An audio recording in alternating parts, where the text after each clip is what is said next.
Hello दोस्तों, सभी कैसे हो। आज से हम पढ़ेंगे राजस्थान की मॉडर्न हिस्ट्री, आधुनिक राजस्थान का इतिहास। और आधुनिक राजस्थान का इतिहास पढ़ेंगे, उसमें अपना पहला जो टॉपिक रहेगा वो रहेगा राजस्थान का एकीकरण। क्या रहेगा? राजस्थान का एकीकरण। देखो, बात करें राजस्थान के पूरे भारत में, जैसे मैं बात करूं कैबिनेट मिशन आया था भारत के अंदर। कैबिनेट मिशन आने के बाद में भारत में भारतीय संविधान के निर्माण की बात की गई। उसके बाद भारतीय संविधान के निर्माण के बाद जो अपने संविधानकर्ताओं ने क्या किया, पूरे भारत की जितने भी देशी रियासतें थे, देशी रियासतों को एकीकरण भारत में मिलाने के लिए कुछ एक विभाग का गठन किया गया था, जिसका नाम था भारतीय रियासती विभाग। क्या नाम था? भारतीय रियासती विभाग। देखिए, भारतीय रियासती विभाग का अपन बात करें गठन की, तो भारतीय रियासती विभाग के गठन जो हुआ था वो हुआ था 5 जून 1947। भारतीय जो रियासती विभाग है इसका गठन कब हुआ था? 5 जून 1947 को इसका गठन हुआ था। मैं बात करूं इसके अध्यक्ष, और इसके जो अध्यक्ष बने थे वो बने थे जी सरदार वल्लभ भाई पटेल। कौन बने थे? सरदार वल्लभ भाई पटेल। मैं आपको थोड़ा सा बता देता हूं, ये जो सरदार है ये वल्लभ भाई पटेल है। इनको जो सरदार की उपाधि दी थी वो दी थी बारदोली सत्याग्रह आंदोलन के समय महिलाओं के द्वारा ये इनको उपाधि दी गई थी, सरदार की उपाधि। राजस्थान में सरदार की उपाधि जो है वो किसको है? वो हरलाल सिंह को है। ये अपना एक शेखावटी किसान आंदोलन हुआ था कटराथल सीकर में, उसका नेतृत्व करने वाली महिला थी किशोरी देवी। तो उसी किशोरी देवी के पति का नाम जो है वो सरदार हरलाल सिंह खर्रा। तो राजस्थान का सरदार कहा जाता है हरलाल सिंह खर्रा। ये है भारत के सरदार वल्लभ भाई पटेल। इन्होंने भारत का एकीकरण किया था, इसीलिए इनको सरदार वल्लभ भाई पटेल को भारत का क्या कहा जाता है? लौह पुरुष, और क्या कहा जाता है? भारत का बिस्मार्क। बिस्मार्क क्यों कहा जाता है? क्योंकि जर्मनी जो है, जर्मनी का एकीकरण करने वाले व्यक्ति कौन थे? बिस्मार्क। ठीक उसी प्रकार भारत का एकीकरण किया था किसने? सरदार पटेल ने, इसीलिए इनको कहा जाता है भारत का बिस्मार्क। ओके, अब बात करूंगा इसी भारतीय रियासती विभाग के सचिव व सलाहकार। इस विभाग का जो सचिव व सलाहकार बना था ना, वो बना था जी वीपी मैन। इसको बनाया गया था वीपी मैन। यहां से जो क्वेश्चन आता है वो सिर्फ एक ही पूछा जाता है, वो ये पूछा जाता है कि भारतीय रियासती विभाग का गठन किसके नेतृत्व में किया गया था, अर्थात उसके अध्यक्ष कौन थे? तो सरदार वल्लभ भाई पटेल। ओके, अब बात करेंगे, देखो राजस्थान के एकीकरण की बात आई ना, तो राजस्थान के जितने भी देशी रियासतों के शासक थे उन्होंने राजस्थान में अपने तौर पे राजस्थान के एकीकरण के समय अपने रियासतों को, बड़ी बड़ी रियासतों को मिलाने के लिए कुछ संगठन बनाने का प्रयास किया था। ठीक उसी प्रकार हम पढ़ेंगे संगठन के बारे में। देखो, एक तो संगठन आएगा राजस्थान यूनियन। जो ये राजस्थान यूनियन जो संगठन था, इसका गठन करने का जो निर्णय लिया गया था वो लिया गया था मेवाड़ के महाराणा। कौन थे जी? मेवाड़। मेवाड़ के अंदर कौन कौन सी रियासतें आती हैं? तो उदयपुर, भीलवाड़ा, चित्तौड़गढ़ व राजसमंद जो क्षेत्र है उसको संयुक्त रूप से क्या कहा जाता है? मेवाड़। मैं बात करूं मेवाड़ महाराणा था जिसका नाम था जी भोपाल सिंह। कौन था जी? भोपाल सिंह। इसी मेवाड़ महाराणा भोपाल सिंह ने क्या किया, जब अपने एकीकरण चल रहा था तो उसी समय अपने अधीन जो अपने क्षेत्र के अंतर्गत जो अपने राजस्थान की रियासतें हैं उन रियासतों को एकीकृत करके एक संगठन बनाने का प्रयास किया था, जिसका नाम था राजस्थान यूनियन। और इसी संगठन बनाने के लिए मेवाड़ महाराणा भोपाल सिंह ने 25-26 जून, कब की बात है जी? 25-26 जून 1946 को उदयपुर में सम्मेलन लगाया। क्या बुलाया? उदयपुर में एक सम्मेलन भी आयोजित किया था। और मैं बात करूं, जब ये सम्मेलन आयोजित किया था तो इस सम्मेलन में राजस्थान यूनियन के गठन की बात को स्वीकार किया। सिर्फ मात्र 3 रियासतें थी अपनी, जयपुर, जोधपुर व बीकानेर। बीकानेर जो अपनी रियासत है, इन्होंने इस गठन के या इस संगठन के मामले में अपना कोई भी विचार पेश नहीं किया था। इसीलिए ये जो राजस्थान यूनियन था, ये संगठन जो है सफल नहीं हो सका। तो सीधा क्वेश्चन आएगा कि राजस्थान यूनियन गठन के लिए राजस्थान में कहां पे सम्मेलन आयोजित किया गया था? तो अपना सिर्फ एक ही बिंदु याद रखना है, उदयपुर। ओके, सिर्फ यहां से जो क्वेश्चन आया था वो एक बार पूछा गया था कि राजस्थान जो यूनियन है उसका, राजस्थान यूनियन के संगठन का मुख्यालय, उसके लिए सम्मेलन आयोजित कहां पे किया गया था? उदयपुर। अपना एक क्वेश्चन आता है यहाँ से, तो याद रखना उदयपुर। ठीक उसी प्रकार मैं बात करूं अपने रियासती विभाग के अध्यक्ष थे कौन, सरदार वल्लभ भाई। सरदार वल्लभ भाई पटेल ने एक घोषणा की जिसके अंतर्गत ये कहा था कि भारत में क्या, भारत में वे ही रियासतें अपना पृथक, भारत में वे ही रियासतें अपना पृथक अस्तित्व बनाए रख सकती हैं। क्या बना सकते हैं, भारत में वे ही रियासतें अपना पृथक अलग से अस्तित्व बना सकते हैं जिनकी वार्षिक आय, जिनकी वार्षिक आय 1 करोड़ रुपए हो और जनसंख्या 10 लाख हो।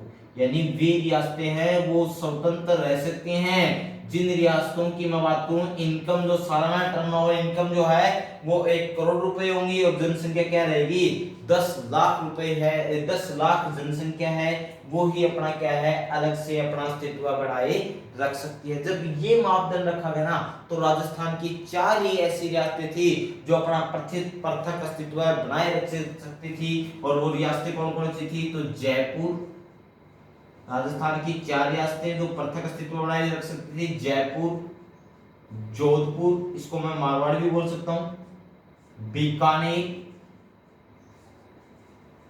बीकानेर और तीसरी आएगी जी मेवाड़।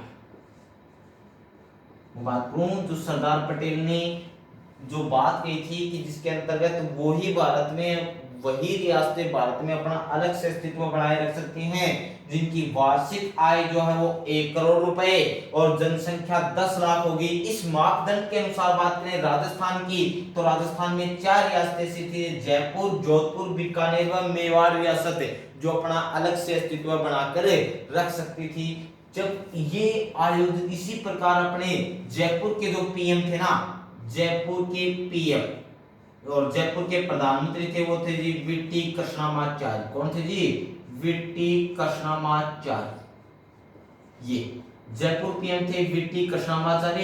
इन्होंने इसी बात को लेकर अपना राजस्थान की जितने भी राजपूत रियासतें थी उनको एकीकरण करने के लिए एक संगठन बनाया जिसका नाम था राजपूताना संघ। और इन्होंने इसी राजपूताना संघ बनाने के लिए पीएम जयपुर के प्रधानमंत्री वीटी कृष्णमाचार्य ने जयपुर में एक सम्मेलन बुलाया था। क्या बुलाया, जयपुर में सम्मेलन। ये जयपुर में सम्मेलन बुलाया और इस सम्मेलन के अंदर एक शर्त रखी। क्या शर्त रखी कि इसके अंदर ये शर्त रखी गई, उच्च न्यायालय,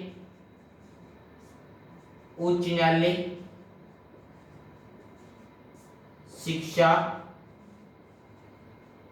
व पुलिस। क्या बोला, उच्च न्यायालय, शिक्षा व पुलिस, इन विषयों को केंद्र के अधीन कर दिया जाए। इसके अंदर मैं बात करूं जयपुर के प्रधानमंत्री वीटी कृष्णमाचार्य ने जयपुर में राजपूताना संघ बनाने के लिए एक सम्मेलन आयोजित किया जिसमें शर्त रखी गई उच्च न्यायालय, शिक्षा और पुलिस जो है ये जो विभाग है केंद्र सरकार के अधीन कर दिए जाए और बाकी के जो विभाग है वो किसको दे दिए जाए, राज्य को दे दिए जाए। इस बात पे लेकर, इस बात पे अगर कोई सहमति है तो वो रियासत क्या है, राजपूताना संघ में शामिल हो सकती है, अन्यथा वो पड़ोसी राज्य के अंदर है अपने पड़ोसी जो मजबूत राज्य उसमें शामिल हो सकती हैं। और जब ये बात की गई तो राजस्थान की छोड़ के जयपुर व मैं बात करूं दूसरी जो अपनी जयपुर रियासत थी और उसके बाद जो अपना क्षेत्र जो था कौन सा, मत्स्य वाला क्षेत्र, इन दोनों क्षेत्रों को छोड़कर किसी रियासत ने इनकी हां नहीं भरी अर्थात इनके सम्मान में इनके साथ नहीं आए, जिसके कारण ये जो संगठन था राजपूताना संघ भी जो है वो क्या हो गया था,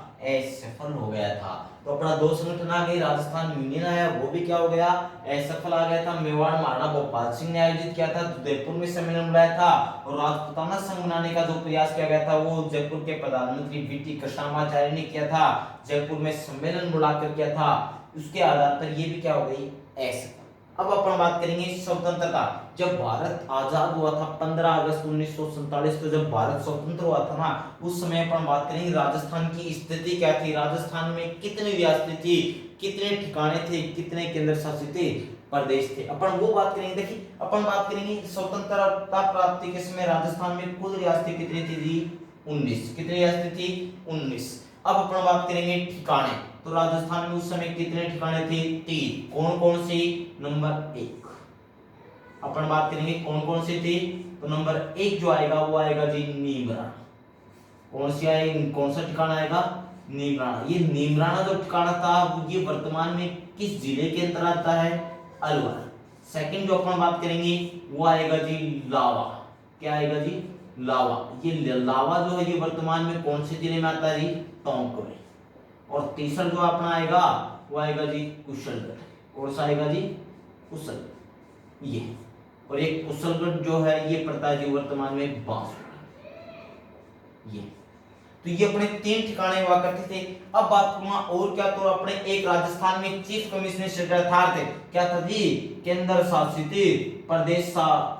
और केंद्र शासित जो प्रदेश जो था ना वो था जी अजमेर मेरवाड़ा। अजमेर मेरवाड़ा। मेर जाति अधिकतम होने के कारण क्षेत्र को क्या कहा जाता था? मेरवाड़ा। मेवाड़ के अंतर्गत पास लगता था ये। मेर जाति यहाँ पे नजदीक होती थी, इसीलिए इसको नाम दिया गया था अजमेर मेरवाड़ा। तो मैं बात करूंगा स्वतंत्रता प्राप्ति के समय राजस्थान में कुल रियासतें थी 19। कुल कितने ठिकाने? 3। कौन कौन सी? नीमराना, अलवर, लावा, टोंक, कुशलगढ़, बांसवाड़ा। ये अपने 3 ठिकाने हुआ करते थे। और उसके बाद में बात करूं एक हुआ करता था राजस्थान में केंद्र शासित प्रदेश जो कौन सा था? अजमेर मेरवाड़ा था। ओके। अब बात करूंगा मैं राजस्थान की रियासतों। राजस्थान की रियासतों की अपन बात करें ना तो राजस्थान की सबसे प्राचीनतम जो रियासत है ना वो है जी मेवाड़। कौन सी है? मेवाड़। ये कौन सी रियासत है जी? मेवाड़ रियासत। बात करूं मैं राजस्थान की सबसे नवीनतम रियासत की, तो राजस्थान की सबसे नवीनतम जो रियासत है वो है जी झालावाड़। कौन सी रियासत है? झालावाड़। राजस्थान की मैं बात करूं ना कि राजस्थान की सबसे नवीनतम रियासत कौन सी है तो वो अपनी रहेगी कौन सी? मेवाड़। अपन बात करें राजस्थान की सबसे नवीनतम रियासत कौन सी है? झालावाड़। अब झालावाड़ से क्वेश्चन आता है, वो क्या आता है? क्वेश्चन ये आता है जी राजस्थान की पहली ऐसी रियासत कौन सी थी? क्वेश्चन क्या आएगा? क्या आएगा? वो आएगा कि राजस्थान की पहली ऐसी रियासत कौन सी थी जिसका निर्माण जो है ना वो अंग्रेजों ने किया था। तो राजस्थान की मैं बात करूं झालावाड़ जो थी ना वो एकमात्र ऐसी रियासत थी जिसका गठन जो है ना वो किसने किया था? अंग्रेजों ने किया था। एकमात्र राजस्थान की एकमात्र ऐसी रियासत कौन सी थी जिसका गठन अंग्रेजों ने किया था? तो वो रियासत भी कौन सी हो जाएगी जी? वो हो जाएगी अपनी कौन है? तो वो हो जाएगी अपनी झालावाड़। सीधा क्वेश्चन आता है जी, एक लाइन के अंदर सीधा पूछा जाता है कि राजस्थान की एकमात्र ऐसी रियासत कौन सी थी जिसका जो गठन है वो अंग्रेजों के द्वारा किया गया था? अपना उत्तर हो जाएगा जी झालावाड़। अब अपन बात करेंगे आगे कि राजस्थान में क्षेत्रफल की दृष्टि बात करूं मैं जमीन की क्षेत्रफल की दृष्टि से राजस्थान की सबसे बड़ी रियासत कौन सी है? तो क्षेत्रफल की दृष्टि से राजस्थान की सबसे बड़ी जो रियासत है ना वो है जी मारवाड़। कौन सी रियासत है? मारवाड़। अब मैं बात करूंगा जी क्षेत्रफल की दृष्टि से राजस्थान की सबसे छोटी रियासत है और सबसे छोटी जो रियासत आएगी ना वो आएगी जी शाहपुरा। कौन सी रियासत है जी? शाहपुरा। शाहपुरा से संबंधित आपको एक बात बता देता हूं, राजस्थान में उत्तरदायी शासन अर्थात प्रजामंडल की शुरुआत हुई थी ना तो राजस्थान में उत्तरदायी शासन की स्थापना के लिए सर्वप्रथम प्रयास किस रियासत ने किए थे? तो वो रियासत भी कौन सी हो जाएगी जी? शाहपुरा हो जाएगी। अब देखिए जी जनसंख्या की दृष्टि से सबसे बड़ी रियासत है और आपको बता देता हूं जिला पूछ रहे वर्तमान में कई रियासत पूछ रहे तो राजस्थान में जनसंख्या की दृष्टि से सबसे बड़ी जो रियासत है ना वो है कौन सी जी? तो वो है जी जयपुर। कौन सी रियासत है?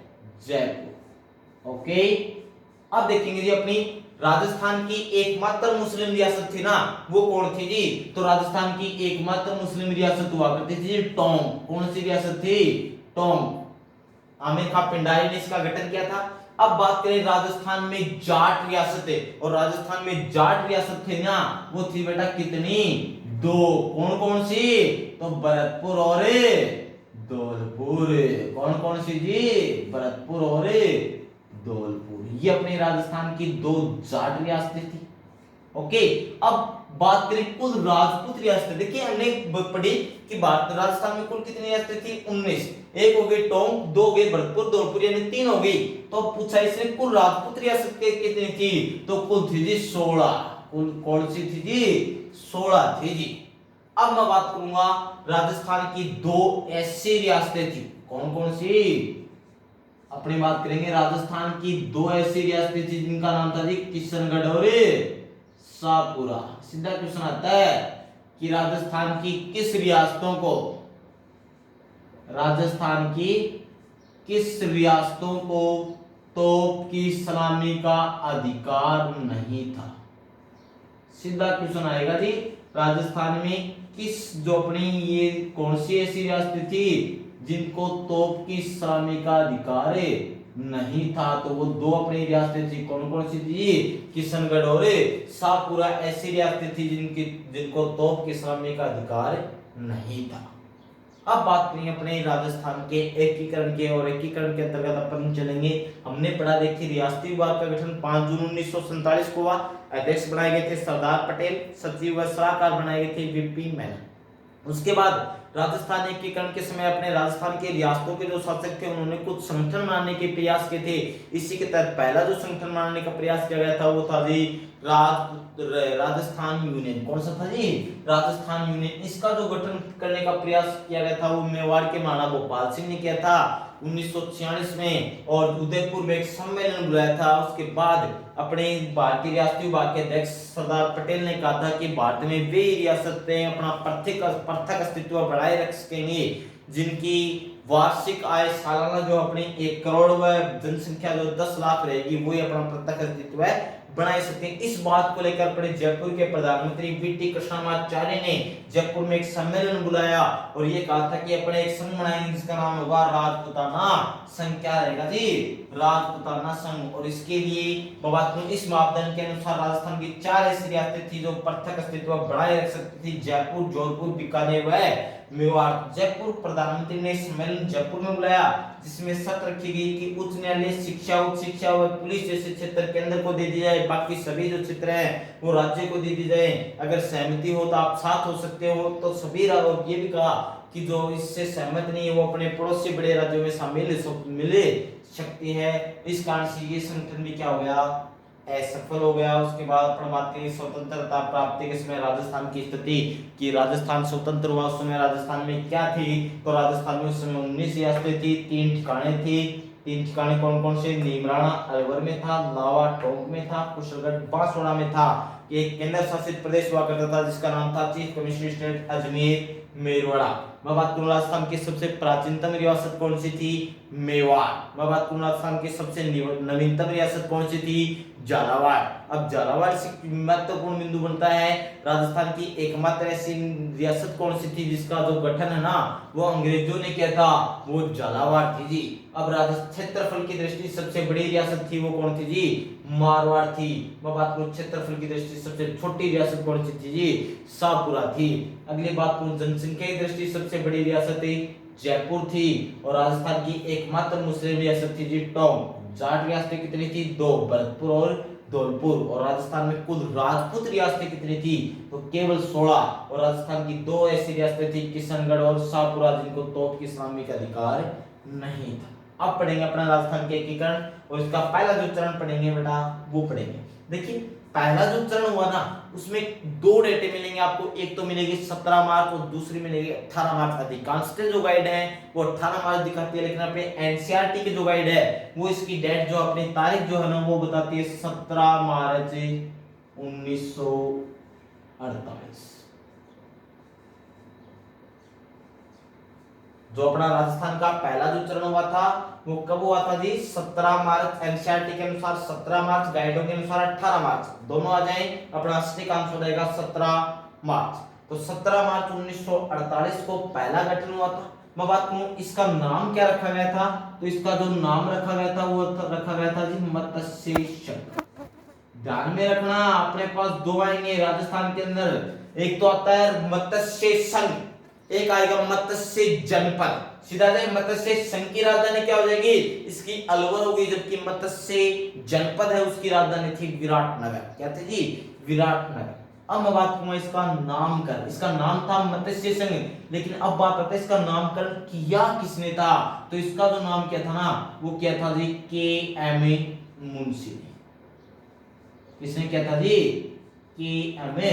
मुंशी ने इसका नामकरण किया था। अब आती है स्थिति। स्थिति बोले तो ये हुआ कहां पे था, ये जो प्रथम चरण है ये कहाँ पे आयोजित किया गया था, इस तिथि कहाँ पे हुआ था, तो ये जो इसका जो आयोजन किया गया था ना वो किया गया था जी अपने लोहागढ़, अपना दुर्ग है कौन सा, लोहागढ़, राजस्थान में सबसे निचाई का दुर्ग है, राजस्थान का सबसे नवीनतम दुर्ग है जी, और राजस्थान का एकमात्र ऐसा दुर्ग है जी जो अजय रहा, इसको आज तक कभी जीता नहीं गया।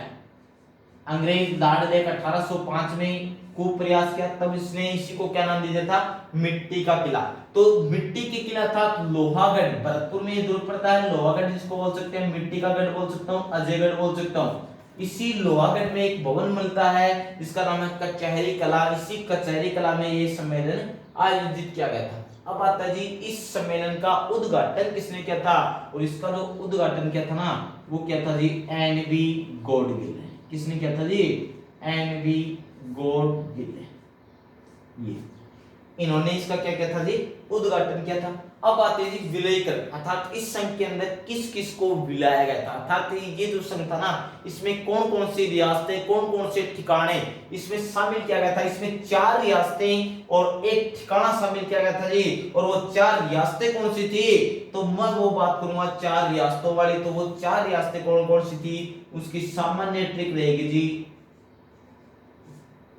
अब दो, क्या रहेगी जी, अब दो, ऐसे अलवर, वैसे भरतपुर, दो से धौलपुर और कैसे करौली।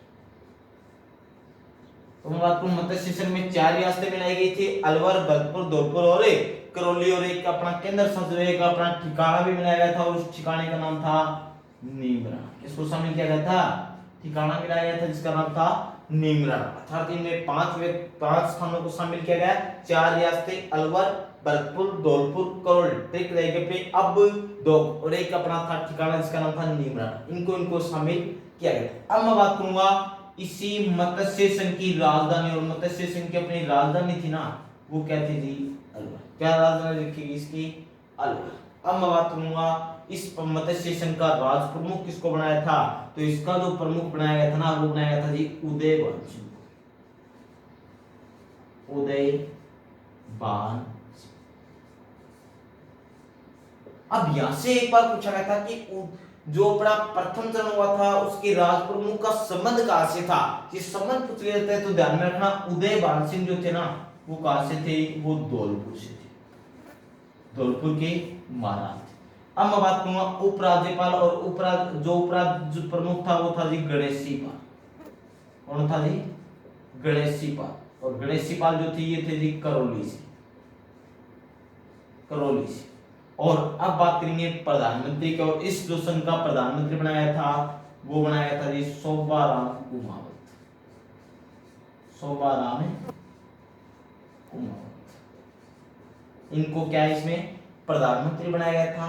और वार्षिक आय की मैं अगर बात करूं कि मत्स्य संघ इसकी पूछी गई पटवार के अंदर कि राजस्थान के प्रथम चरण के समय मत्स्य संघ की वार्षिक आय पटवारी 2016 के अंदर पूछा गया था, तो इसकी जो वार्षिक जो आय रहेगी ना वो रहेगी जी 184 लाख।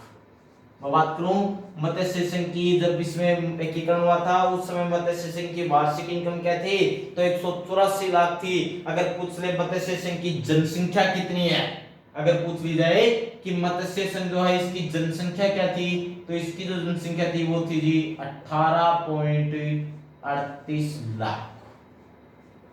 अगर सीधा पूछ ले कि मत्स्य संघ की जनसंख्या क्या थी तो इसकी जनसंख्या थी 18.38 लाख, जबकि मैं बात करूं वार्षिक आय क्या थी 184 लाख, और पूछ ले अगर क्षेत्रफल कितना था तो वो था जी 12,000 वर्ग किलोमीटर।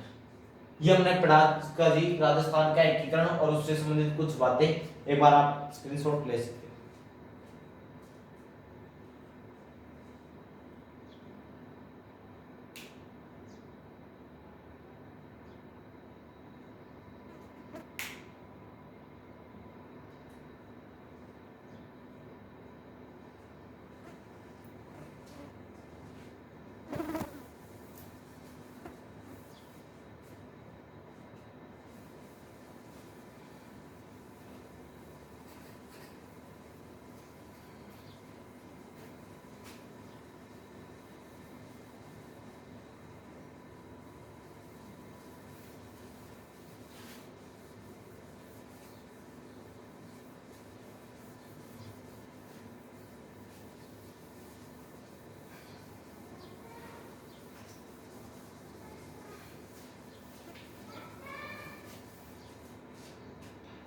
अब देखिए अगला जो अपन पढ़ेंगे वो रहेगा जी राजस्थान का द्वितीय चरण।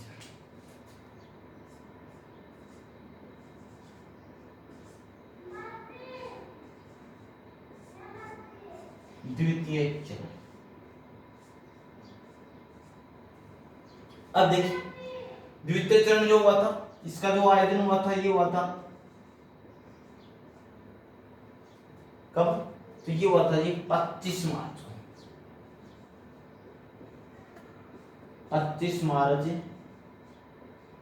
1948 अपने राजस्थान का पहला चरण हुआ था वो था 17 मार्च 1948 और सेकंड जो चरण हुआ था उसका हुआ था 25 मार्च 1948। अब देखिए ये जो अपन बात करेंगे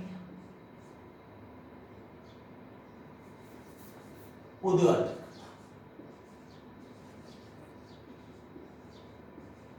उद्घाटन तो इसकी मैं बात करूं तो इसका उद्घाटन करता था वो भी कौन थे जी? वो भी थे एनबी गोडवी। कौन थे? एनबी गोडवी। कौन थे जी? एनबी गोडवी। अपन बात करेंगे इसकी राजधानी। जो द्वितीय जो चरण हुआ था इसकी राजधानी क्या थी? तो इसकी अपन राजधानी बात करें तो इसकी जो राजधानी रखी गई थी वो रखी गई थी कोटा।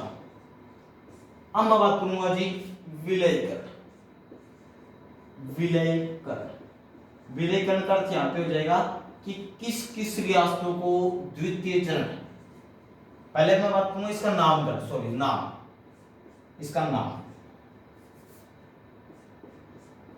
जो अपना द्वितीय चरण था इसका नाम क्या रखा गया था? तो इसका रखा गया था जी राजस्थान संघ।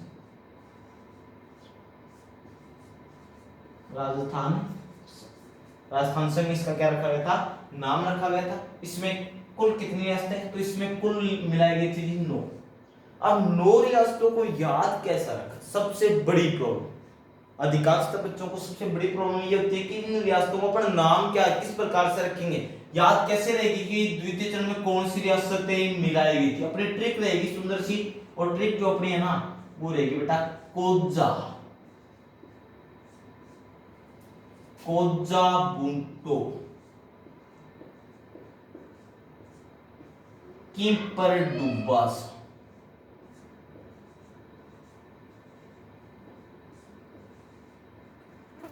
क्या है अपनी ट्रिक? कोज्जा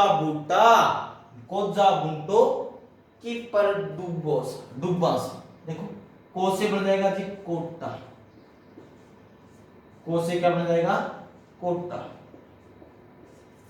जा से अपना जो बन जाएगा वो बन जाएगा झालावाड़। क्या बन जाएगा जी? झालावाड़। बू से बन जाएगा जी बूंदी। क्या बन जाएगा? बूंदी।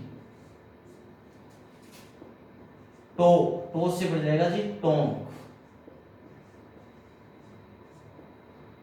की से बन जाएगा जी किशनगढ़।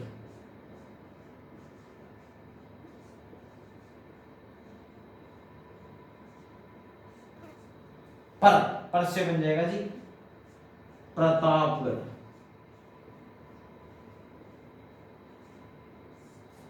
डू से बन जाएगा जी डूंगरपुर।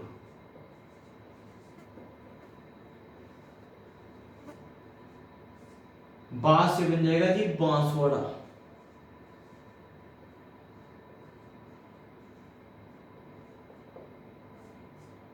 और सा से बन जाएगा जी शाहपुर। तो अपनी सामान्य ट्रिक रहेगी क्या? कोज्जा बुंटो किंपरडुब्बास। को से कोटा, जा से झालावाड़, बू से बूंदी, टो से टोंक, की से किशनगढ़, प्र से प्रतापगढ़, डू से डूंगरपुर, बा से बांसवाड़ा और सा से शाहपुर। अर्थात 9 रियासतों का इसमें क्या किया गया था? विलयकरण किया गया था। इसका नाम जो था वो रखा गया था राजस्थान। कब आयोजित हुआ था? 25 मार्च 1948 को हुआ था। इसकी राजधानी क्या रखी गई थी? कोटा इसकी राजधानी रखी गई थी। अब मैं बात करूंगा जी इसके राजपुर प्रमुख। इसके क्या करेंगे? राज प्रमुख। और इसका जो राज प्रमुख बनाया गया था ना वो बनाया गया था जी कोटा के भीम सिंह को। किसको बनाया था जी? कोटा के भीम सिंह को। कोटा के भीम सिंह को राज प्रमुख बनाया गया था। और मैं बात करूं भर्ती में पूछा हुआ कि द्वितीय चरण के समय राज प्रमुख कौन थे, उप राज प्रमुख कौन थे, तो द्वितीय चरण के समय उप राज प्रमुख जो बने थे ना, वो किसको बनाया गया था, वो बनाया गया था जी, देखिए इतनी बड़ी रियासतों को, नौ रियासतों को अगर एक साथ मिलाना ना, तो एक साथ मिलाने के लिए क्या चाहिए आप में, बल चाहिए, क्योंकि इतनी रियासतें एक साथ मिल नहीं सकती, आपने क्या चाहिए, बल चाहिए, आप बहादुर होना चाहिए। तो मैं बात करूं सेकंड रियासत थे इन दूसरे चरण के अंदर उप राज प्रमुख किसको, देखो मिलाने के लिए आपको भीम जैसा क्या चाहिए, पल, तो राज प्रमुख क्या हो गई, भीम सिंह। अब मैं बात करूं उससे छोटा क्या होना चाहिए, बहादुर होना चाहिए जी, भीम से भी छोटा जो है वो भी क्या होना चाहिए, बहादुर। तो अपने उप राज प्रमुख थे वो कौन थे जी, बहादुर सिंह। कौन थे, बहादुर सिंह। और मैं बात करूं इस समय इसके पीएम कौन थे, तो इसका पीएम देखो, पीएम देखो, पीएम जो था ना वो क्या, भीम और बहादुर जैसे होंगे, वो कुल क्या होगा, सर्वोपरि होगा, कुल, कुल, गोकुल, गोकुल, और गोकुल लाल आशावा इसके क्या थे जी, प्रधानमंत्री। अब मैं बात करूंगा द्वितीय चरण के समय राजस्थान की वार्षिक आय क्या थी, क्या थी जी, वार्षिक आय, और इसकी वार्षिक जो आय थी ना वो थी जी 2 करोड़ रुपए। कितनी थी जी, 2 करोड़ रुपए इसकी राजस्थान संघ की वार्षिक आय थी। मैं बात करूं बेटा इसकी जनसंख्या, और इसकी जनसंख्या जो रहेगी ना वो रहेगी कितनी, तो ये रहेगी जी 23.5 लाख। पहले वाले की कितनी थी, 18.38 लाख, इसकी हो जाएगी 23.5 लाख। मैं बात करूं क्षेत्रफल, तो इसका जो क्षेत्रफल रहेगा ना सेकंड चरण का वो रहेगा जी 16,807 वर्ग किलोमीटर, 16,807 वर्ग किलोमीटर। ये नौ रियासतों को एकीकरण करने के लिए आपका प्रमुख कैसा होना चाहिए, भीम जैसा बलशाली होना चाहिए, और उससे छोटा उपराज प्रमुख भी क्या होना चाहिए जी, बहादुर होना चाहिए। और प्रधानमंत्री अगर दो ऐसे बहादुर और भीम हैं तो वो कुल क्या हो जाएगा जी, सर्वोपरि हो जाएगा। तो प्रधानमंत्री कुल, गोकुल, राज प्रमुख कौन थे, भीम सिंह, उपराज प्रमुख बहादुर सिंह, पीएम गोकुल लाल आशावा। नौ रियासतें कौन कौन सी थी, कोजा, बूटा, कीपर, डुबासा। को से कोटा, जा से झालावाड़, पू से बूंदी, टो से टोंक, की से किशनगढ़, पै से प्रतापगढ़, डू से डूंगरपुर, बा से बांसवाड़ा, और सा से शाहपुरा। ये अपनी नौ रियासतें थी। जब ये एकीकरण हुआ था, सेकंड चरण राजस्थान संघ का निर्माण हुआ था, एकीकरण की बात स्वीकार कर ली गई थी,